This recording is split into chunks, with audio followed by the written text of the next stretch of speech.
I'm Ross Martin for Health Innovation TV here at Health Datapalooza, and I'm here with my wife, Kym Martin, and we're just talking about her experiences and history as a 30-year, 3-time cancer survivor and what that's meant for her. I'm a physician by background, but she's been a patient for much longer than I've been in clinical medicine, and so she knows a lot more about this than I do, so I'm going to let her do the talking. And I guess the big question for me is, what do you need health informatics and health information flow to do for you that's it's not doing right now? One of the key things that I would love to see is, as a former Hodgkin survivor, or current Hodgkin survivor, data about the after effects of treatment. So I received 40 rounds of radiation when I was 17, and when I was 38, found a melanoma in the area where I was radiated. Now, I don't know what the trends are around melanoma and the after effects of radiation. This past September, I was diagnosed with breast cancer, and my physicians told me that those 2 cancers were absolutely a result of the radiation, the treatment that I received the first time around. What was really interesting was my oncologist shared with me that at the ASCO meeting, which is the American Society of Clinical Oncology, kind of the hymns for oncology, they had made the announcement this past October 2012 that they've seen enough data, enough trends for women in my situation with a history of Hodgkin's treated with radiation, that they considered our class of patients to have the BRCA gene. That predicts breast cancer. You have such a high likelihood of breast cancer. Exactly. It's not a matter of if I will get cancer, because I will. It's a matter of when. And had I known that trending information, perhaps I would have had prophylactic mastectomy, treated my outcome differently. And I know that in the course of, as you've been actively managing all of this stuff, you've really thought about protecting your overall exposure to radiation. So I know you had to fight very hard to get mammograms. Instead of mammograms, you were getting MRIs, breast MRIs, and because you were concerned about total exposure, radiation exposure, and you had no way of really measuring the total cumulative dose that you've received, in addition to the therapeutic stuff that you got when you were 17. Yeah, absolutely. I mean, I started mammograms in my 20s, and I'm in my 40s now, so I've been having mammograms for years. I did stop the mammograms at my own decision, and had appointments where I would show up for my mammogram and ask for a sonogram instead, and was told, no, we won't do that. And I said, no, my exposure's been too high. I don't want the radiation. I eventually had sonograms and then just moved to MRIs. And I had to actually prove to my healthcare company why I went the MRI route before the mammogram, because I needed to justify that greater expense, right? And I did research, and I found information online that confirmed that more exposure to radiation will absolutely increase my risk for recurrence. And it was better to just pay for the MRI, right, than a diagnosis. And actually, my insurance company did end up paying my full balance, which was fabulous, because the billing agent at my radiology company told me I wouldn't expect him to pay. Don't count on it. And when they did, I called him up and did like my happy dance. Said, oh, they paid, but I had to fight for it. Yeah. You know, and so that's one thing I've learned in my cancer journey, is to use my voice and speak up, and really ask for what, as a patient, I believe is the best for my care. And in doing so, I also do a lot on the complementary side of.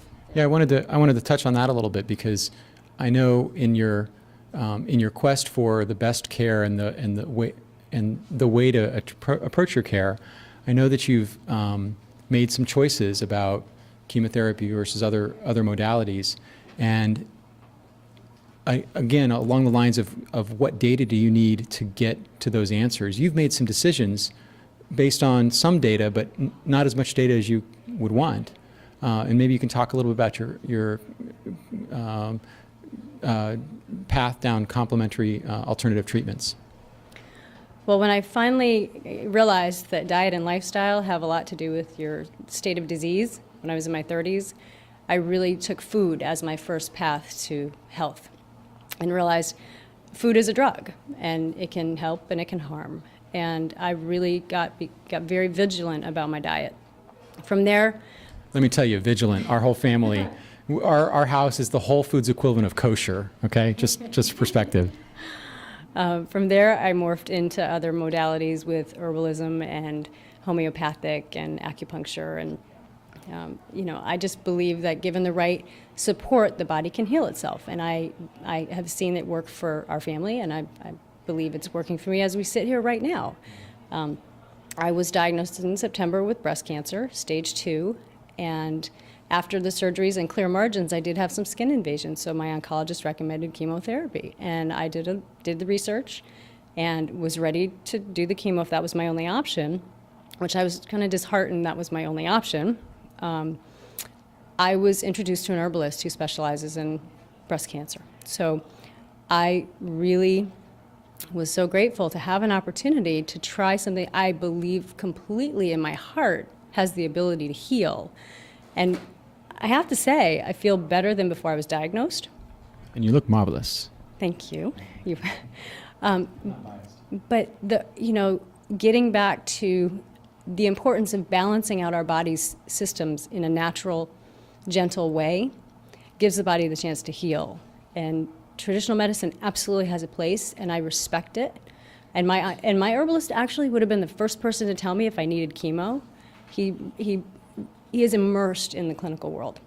So I feel like I am this patient now who can bridge that gap between conventional and complementary.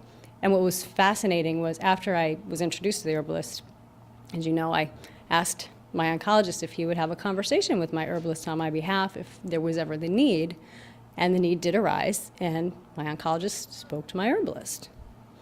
They, shared a quick conversation. My oncologist doesn't buy into the whole herbalism, but he spoke to my herbalist out of respect for the fact that was important to me. So, I come from the allopathic, medicine. I went to medical school, and so I'm all about the data and all about the trying to find these answers. And I want more data. I want to be able to see and know that these alternative therapies are the path to go, because it's the right decision for Kym. She really is choosing the path for her that makes most sense. Her risk of recurrence, even with the chemotherapy, wasn't that much different than without. But they were still, doctors like to be as proactive as possible. And so even that little margin made a difference for them. But for Kym, it was, more about your choosing your destiny and making sure that you were staying true to your own passions, I think. Yeah, that's the point I really try to stress is for patients and for physicians is when a patient feels like they have a sense of control, especially with the cancer diagnosis, it's a very scary, understandably scary event, that is a healing energy. That empowering feeling is healing. And there's data around the psycho-emotional benefits that we get from our belief system. I believe in the holistic and the complementary. It's in my DNA, I believe, true. To not have any opportunity to work in that space, like I could never do a clinical trial, right? Because I would have to abandon all of the complementary because I haven't yet seen clinical trials, at least in my limited knowledge, that bring those two worlds together. You can't study that side and know the impact. So it's my personal choice, exactly. And physicians, I think, are really starting to come to realize that patients want to make those personal choices. My oncologist, he said, I don't agree with you when I declined the chemo, but he also said, I don't think you're being unreasonable. Yeah. And that's clear. fair. Yeah. That's a fair comment. Do you have any closing thoughts or comments? This has been great. Thanks for talking with me. Oh, thank you, baby. My closing comment would be to patients to just really engage with physicians and share information about what other complementary therapies you might be working with, and own that that's empowering and that's energy that you can use to your benefit.